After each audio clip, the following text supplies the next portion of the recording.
Welcome to Save Your Sanity, help for handling hijackals, those difficult, toxic, and often disturbing people in your life. I'm Dr. Rhoberta Shaler, the Relationship Help Doctor, and I'm here for you.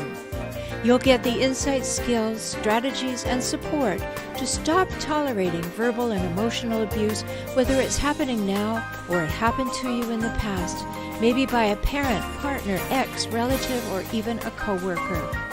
Time to take life back, to recover and to rediscover you, your values, dreams, desires, and realize them in healthy ways in healthy relationships. I'm so glad you're here. Hello, so glad you're here. As usual, I'm always glad you're here. I always say that. I know I always say that, but I really am. Because if you've been struggling alone, I'm glad you found the podcast. If you're returning, it means you found value in the podcast. And that's why I do it. You know, some people ask me, why do I keep doing this work? It's because of you. It's because it's what gets me up in the morning. It's what flips my skirt and floats my boat, to think that I'm helping someone see the patterns, the traits, and the cycles of being with one of these relentlessly difficult people I call hijackals. So I really am glad you're here. And today I'm going to talk about a question that comes over and over and over. It's in so many groups on Facebook. It's a constant question, which is, oh, I'm out. Oh dear, I think I should go back. Maybe I made a mistake. I should go back. So the big question is, why, once you do all of the work to get out, do you then have the second guessing of yourself to think that you need to go back?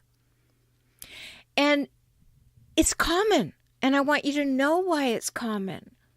And I want you to know that there are things that you need to do immediately when you have that thought. So that's what I'm going to talk about today. And if you want to make sure that you get each one of these podcasts, make sure to subscribe. And I just made it really super easy for you to subscribe to this podcast or to my other podcast, Emotional Savvy, the Relationship Help Show. And I think this is really cool. You don't have to remember much. All you have to do to subscribe to either of my podcasts is go to subscribetopodcast.com. Isn't that cool? I couldn't believe that I could get that domain. So go to subscribetopodcast.com and you can subscribe. That way you won't miss anything and you'll know when the new editions are there immediately. So today I want to talk about what happens in your head and what needs to happen in your head when you've made the decision, you've either put the hijackal out of the house or you've left the house, and then you start getting remorseful. What happens? And it's kind of the place where supply meets trauma bonding, and it's bad news. It's really bad news. So you start second guessing yourself. You know, people will say to me, well, maybe I didn't do enough. Maybe I didn't try hard enough. Maybe I wasn't understanding enough. Maybe I wasn't really understanding what they needed. Or maybe I was too demanding, or I was too difficult. And you start second guessing that. And maybe you think it's your fault. Oh, if I'd been a better partner, then they wouldn't have behaved that way.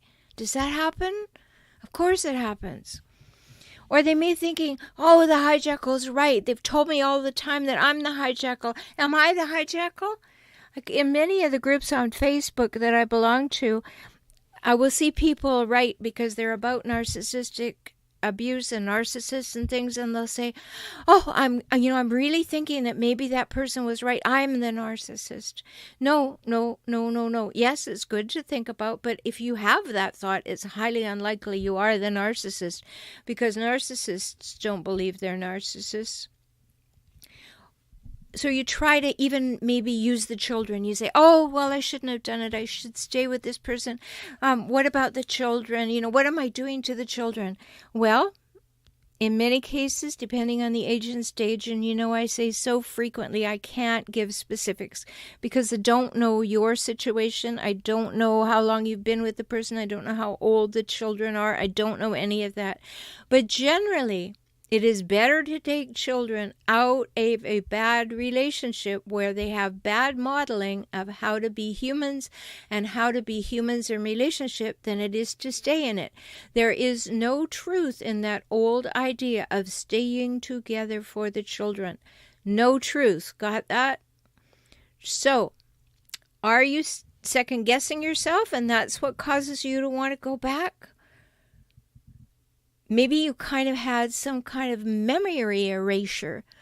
Maybe you've forgotten all the reasons that got you out there. I highly recommend that you remember them. Ask a friend or two to remind you. I remember when I was leaving my hijackal, and I planned it so carefully. I didn't say I was going. I went and rented an apartment, and I got a truck, and I started taking things and hiding them, putting them in boxes, hiding them at the back of cupboards, making excuses for why I had to take things out of the house or take them to a friend's or do things. And I handled it all really well. And then on the actual day, the day that I knew he wasn't going to be home for 14 hours, the truck came. My friends were there. We're loading the truck.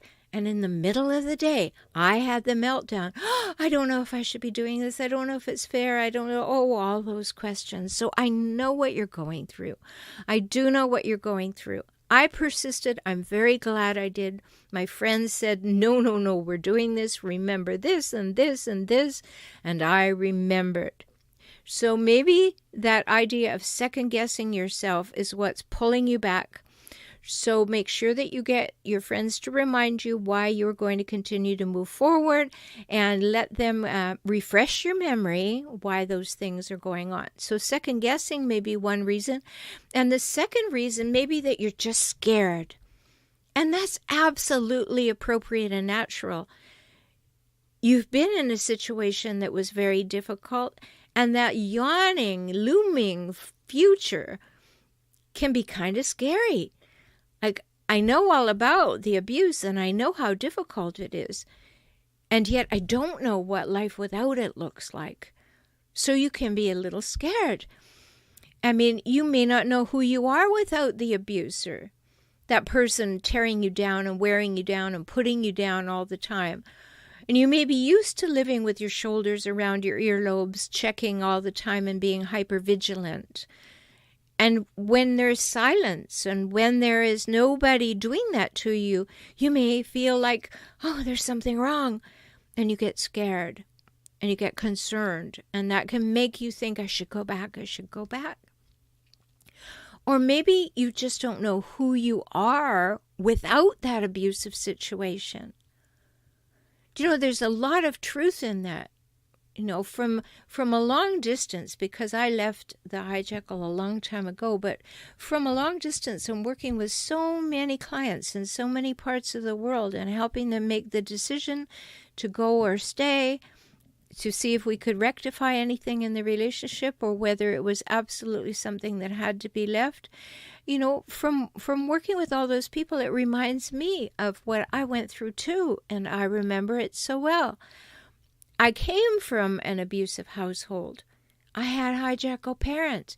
So, of course, I married a hijackal. And then when I am getting my head on straight and realizing all of these things that I am not okay with, it is not all right for my children, I need to get them out of the house.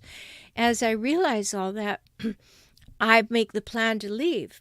But that old hook from my childhood and everything came rushing back. Oh, maybe I shouldn't. Maybe I'm a bad person. Maybe I'm making a mistake. Maybe I'm horrible. Maybe I'm not thinking straight. And that's when my friends were there to help. So maybe you're just scared. You don't know who you are without being in an abusive situation. And you it is just too much to handle, all that space. Or maybe you've just been dominated for too long and you're used to somebody telling you what to think and what to do and what's wrong with you. And when that voice goes away, there you are, left with you. And really, that can be very scary. I understand that, because there's been so much crowding your head. There's been so much angst in your heart, so many conflicting messages in your head, so much going on that when you actually have quiet moments, then you don't know, what do I do now? Who am I? How do I think? And maybe that domination was something. And maybe the idea of being alone or discarded or helpless seems worse than the abuse for a hot minute. It's natural. It happens. It happens to most people. So there's that part of it, that you may be scared and you may be second-guessing yourself. But then there is the question about trauma bonding. That's what it brings up. Like, you may be trauma bonded to that person. Now, you might remember the idea of the Stockholm Syndrome, where people are held hostage and they fall in love with their captor. And it's a very strange dynamic, and it's all wrong in so many ways. But we experience that trauma bonding when we're with a hijackal for very long. And it's a very unhealthy attachment. It's a very unhealthy attachment between the abuser and the abused. And you don't want to think about yourself as being abused. Most people don't. They don't want to think about another human being as their abuser. But it actually is the truth, and we have to be able to say that out loud. And, leaving a hijackal never seems to end, and it never seems to feel complete. So you can obsess about it a whole lot. Maybe I should go back. Maybe I should go back. Maybe it wasn't so bad. And you start remembering only the good times, and somehow all of the bad times fade away. And then you start justifying and making excuses and rationalizing what went on. Oh, well, he never would have choked me if I hadn't been this way. Or she never would have been so dismissive if I hadn't been this. We want to take it on. We want to blame ourselves for their bad behavior. It's very convoluted. And it's very normal and natural. I just want to say that over and over. It's normal and natural, but please don't go back. Almost everyone that I have worked with or read about on Facebook has said, I wish I had not gone back, but I did. I've had clients who have gone back 2 or 3 times before they arrived with me.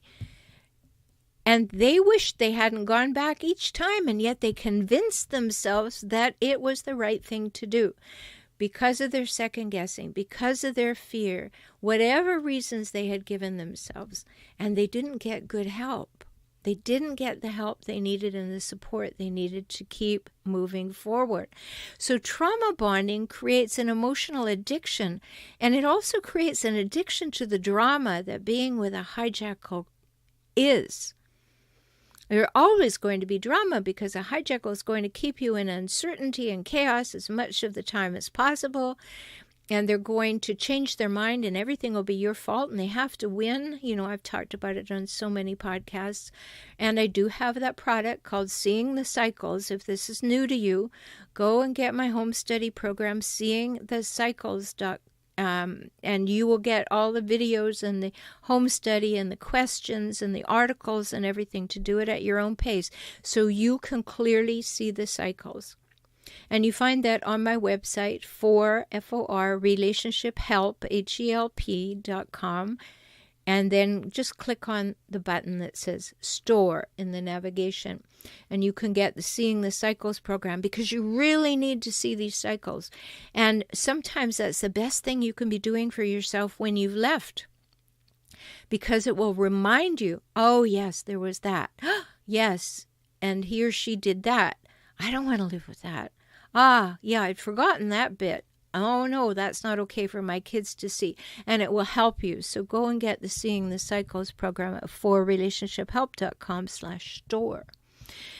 So trauma bonding, this emotional addiction, And you know how difficult it is to overcome an addiction. You read about it all the time. Maybe you know people who have overcome it.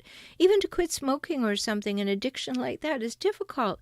So when you have an addiction to a person, you have an addiction to being treated a certain way, it's difficult. And the first step of ending that addiction is often getting clarity. Like sometimes my clients will come to me and they're not ready to leave yet. They're not even ready to make the decision yet because they know they need clarity. They need to be clear what's going on. And they need to see the patterns, traits, and cycles right then and there.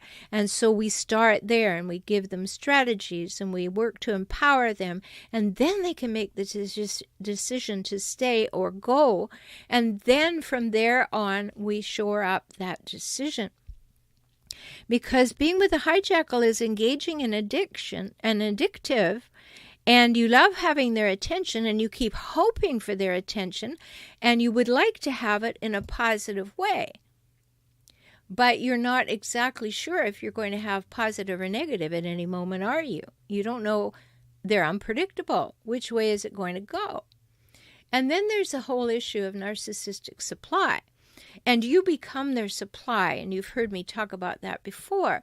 So the hijackal wants you to be their supply. They want you to be adoring and applauding them, and they like you to be afraid of them, and so they get that over you, and they like it. And so if they're not a celebrity or something that allows them to be way out there, they will actually enjoy just getting that from you, and they will enjoy getting it from many other people as well. And they like to be uncertain, so they like to have an air of mystery, and they like to keep you on the edge, and they like to keep you controlled and manipulated by sex and politics and power, and they love to manipulate and exploit to keep the supply coming in, and you may be very, very used to being that supply, so that's not a surprise to you at all. So these things may be what is causing you to say, oh, I should go back. Maybe I should go back. Maybe I made a mistake. Maybe I'm the wrong one. But remember, hijackals are unable to keep up that false picture of their being caring, loving, understanding people for many minutes. They can't do it because it's not who they are. They can't do it because they don't have empathy for anything more than that hot minute I mentioned earlier. So I want to give you some things today, whatever you're listening, to help you keep your head on straight and keep you focused on moving away from this if that's the choice you've made. Because you're going to have to remind yourself to stop and change your mind. So I'm going to give you 6 things to think about tonight. And that is, number 1, stay focused on where you're going, not where you came from. So focus on forward. What is the life you want? What are you moving toward? How do you want to feel? What are the steps you need to take? They may be baby steps. Maybe the huge step of moving away then is followed by baby steps, little things that you can do. So focus on forward. Keep going away. Don't think about going back. And number 2 is stay focused on reality. Stay focused on what really happened, not your romanticized memories that you seem to have forgotten the bad times and you're only remembering the good times. So stay focused on the reality of what happened. Not what you wish happened or the many reasons or excuses or justifications you can make for the hijackal. No, stay focused on what really happened. I had a client whose husband had choked her on many occasions and she'd had to call the police. And she said, I really should leave. Yes, you really should leave, I said. And she said, but, he needs me. I said, oh, and you need to stay alive. You have children. This man chokes you. What part of forgetting that he chokes you is occurring in your head just now? And she was like, oh, well, I'm sure he didn't mean it. You don't put your hands on someone's throat with the intention of killing them or scaring them to death and not mean it. Of course they meant it. It was very deliberate. And of course they meant it. So if you get into that place where you can't focus on reality, stop and make a list of all the lies and the manipulations and the betrayals and get them all written down anytime you're tempted to start whitewashing what happened. And anytime you're sitting down also and thinking, oh, it must be my fault. Now I got to go back and I could be better. I could do it better. Maybe I wasn't good enough. No. Sit down and write all the things that happened. Okay, that's 2. So number 3, stay in the present moment. Stay in this moment that you're in, the moment that you came to that caused you to leave. The moment that you made all the good decisions, you did all the hard work, and now you are leaving. Yes, there's hard work ahead, I know that, but you've had a lot of hard work to get to this place. So stay in the present moment. Don't look back. Don't turn around and think, oh, maybe I could go that way. No, you're not going to go that way if you're wise. You're going to go forward, but you got to stay in the present moment. Okay, here's what I'm doing in the present moment. I am moving away. I am moving away. I am moving away. And the 4th thing is look at all your relationships. Who can you trust to tell the truth to you and support you to stay on your path and move forward without the hijackal? Who can you trust? Now, if you have a hijackal partner that you are leaving, an about to be ex that you have left, also look to see if you have other hijackals in your life, because it's highly possible that you do. And don't be going to them and hoping that they're going to be able to support you, because they can't. So look, they won't either. So look at all your relationships and ask yourself, who can I trust to tell me the truth, to keep me focused, to support me to stay on the healthiest path away? And number 5 is reconnect with yourself. Make some time every day for self-care where you reconnect with yourself. Sit in the silence, or reconnect with a hobby, or walk in nature. Take your shoes off and walk on the lawn, in the dirt. Connect with pets. Connect with new ideas. Read a new book. Take a new class. I know, you're busy. You've got all kinds of things to do. But, 1 hour a day. 1 hour out of 24, that's not very much. And you can devote that to yourself, even if it's half an hour in the morning, half an hour in the evening. But do something that allows you to reconnect with yourself, reconnect with your inner wisdom, reconnect with your inner joy, with what brings you peace, and do that reconnection in that self-care way. And finally, and I'm going to say this, get help to heal. You can't do it on your own, and your friends are not going to help you to heal. They're going to support you. But you need to work with a professional. Sometimes people come to me and they said, I don't know why I waited so long to get the help to heal.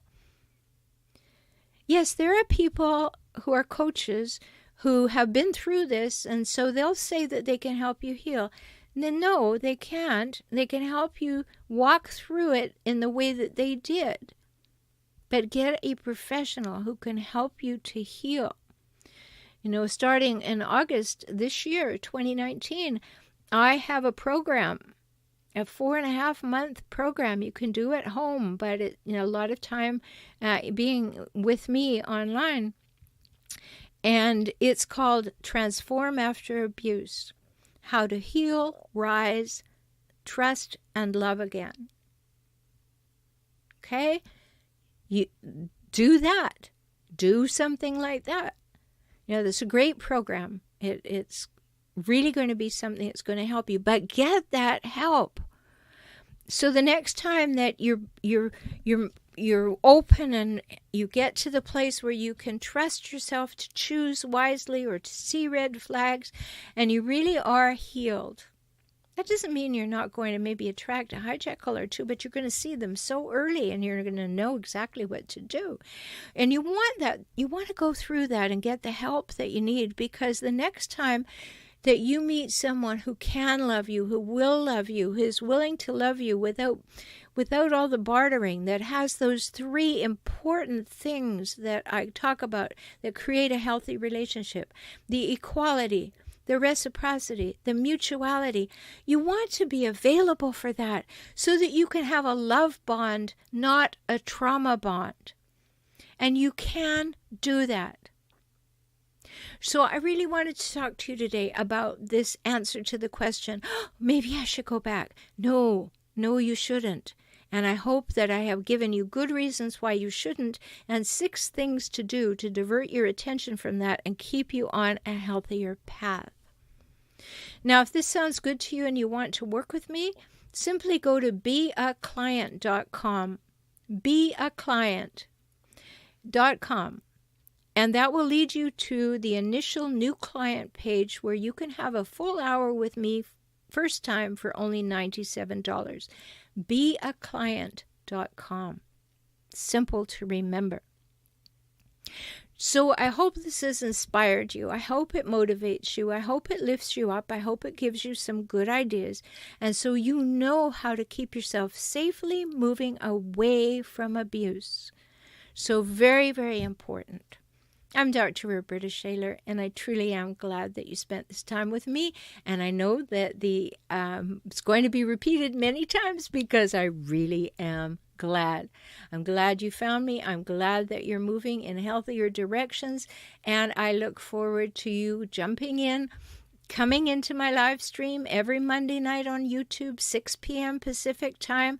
Jump on, come in, comment, ask your questions, be there. You know, my YouTube channel is called For Relationship Help, just like my website address. For, F-O-R, Relationship, H-E-L-P. That's the YouTube channel, and it's .com for my website. Every Monday night, 6 p.m. Pacific time. New topic every Monday. And you get the chance to tell your stories, make suggestions, talk, and ask. And that'll help you too. And of course, the replay of that is always on my YouTube channel. So you can find that under the live category. While you're there, subscribe and then hit the little bell so that you'll get notifications every time there's a new one. So lots of things for you, lots of ideas for you today. And if you know somebody who is thinking about, oh, maybe it wasn't so bad, I think I'll go back, suggest to them that they listen to tonight's podcast. Okay? I'm Dr. Rhoberta Shaler, as I said, the Relationship Help Doctor. I'm here for you in so many ways, and I wish you well. Talk soon. I'm so glad you spent this time with me today. I hope you heard something that touched your heart and empowered you to move forward. You can have the life and relationships that you most want, and that begins with you, within you, today. I'm always here for you. Life can get better, and you heard that from me, the Relationship Help Doctor. I'm Rhoberta Shaler, and I work with clients throughout the world through video conferencing. We can talk. So learn more at forrelationshiphelp.com, forrelationshiphelp.com, or visit me on YouTube at For Relationship Help. Join me for next week's show.